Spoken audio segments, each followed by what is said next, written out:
Ja sam imao obuku kod mudžahedina, znači oni su mene obučili i za snajperstvo, osim i za bombaša, samoubicu i za nekoga ko prenosi drogu preko granice, da može da time finansira neke akcije. Obučen sam za masu stvari nekih, između ostalog i za snajpere.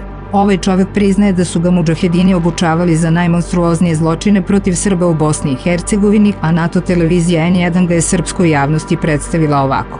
Nakon što je izabran za obaveznu literaturu na Mostarskom univerzitetu, autobiografski roman Blank Feđe Štukana i obavezno štivo na Goldsmith univerzitetu u Londonu. O romanu Glumi, letovima, muzici. Danas u Novom danu razgovaramo sa Feđem Štukanom. Šta zapravo Feđa Štukan radi u Beogradu? Evo, imate iskustva iz organizacije protesta. Šta biste savjetovali još organizatorima? Šta bi mogao da bude epilog svega ovoga?